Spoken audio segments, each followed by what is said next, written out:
Hey there everyone, welcome back to our channel again. In today's video, you're going to see how to screenshot on Snapchat without them knowing. So to do that, let's head over to our Snapchat application. And once you're there, just go to their DM section. And in here, go to any conversation. So after that, just turn on the airplane mode or flight mode. And once you turn it on, just take a screenshot.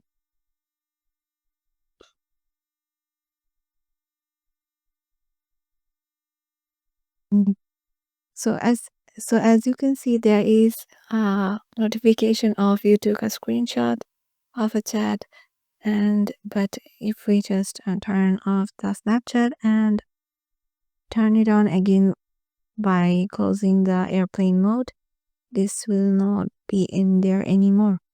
So yeah, this is how you can just take a screenshot on Snapchat without them knowing. Hope this video will help you out, and we'll see you in the next one.